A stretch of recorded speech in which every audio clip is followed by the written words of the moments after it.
I want to say this. I'm a guy, I'm against abortion, but I'm pro-choice because I don't believe any man should be having the right to tell a woman what to do with their body. Let me get that out the way. Having said that, my question to you would be this. In light of the rhetoric in years past, the things he's been accused of, combined with the overturning of Roe v. Wade and how that potentially does compromise a woman's right when it pertains to reproductive rights, do you support Trump in his position with women? 100%, Why? because he's not thwarting anybody's opportunity to end a pregnancy. He is supportive of the Supreme Court deciding Roe versus Wade, which should have been decided a long time ago and reversed, to allow the states to have their people vote on it. And then the wisdom of the people is made manifest via a vote. But the state rights that exist now are a byproduct of the federal rights being stripped. And here's what I would say to you. When you take that into consideration and we think about, Michelle Obama gave a speech in Kalamazoo, Michigan this past Saturday, and I thought she highlighted and crystallized a woman's right when it comes to reproductive rights very, very clearly in a way that no woman has, as far as I'm concerned, in front of a microphone and a camera. And she didn't talk about abortion. She talked about all the other health issues that women have to experience that men have no clue of. She articulated how we don't share it with one another sometimes. We don't even share it with our doctors. We don't share it with our spouses or anything like that. It's not just about abortion. It's about those other rights as well. So having said that, you still feel that way? Yes, I believe what Michelle Obama was hinting at, though, bigger picture, was she trying to paint a picture of women not having as many rights as men. And still, for the life of me, tell me one right that we do not have that men benefit from. America is a land of equal opportunity.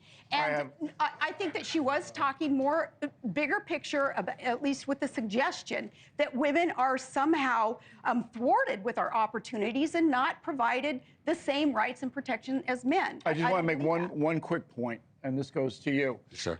Democrats have been very effective saying to women, American women, that the government has no right to interfere with your body. That's the mantra, right? Okay. Isn't there another body involved here? Amen. That's exactly, that's the point. Especially in late term. Isn't there another body? Yeah. That's right. Okay, Yeah. so now we never, and I mean never, hear one word, adoption. We never hear what Bill Clinton said, abortion's safe and rare. What we hear from the Democratic candidate for president is abortion anytime, for any reason.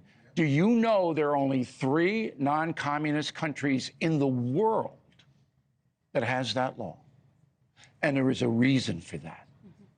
So, you know what we need to do a better job of is allowing easier adoptions. We need to make it something that is more attractive, if you will, that alternative to taking the life of a baby in the womb. Instead of that, allowing and providing resources even for those who are in less than ideal circumstances, finding themselves in a situation where they're faced with that choice.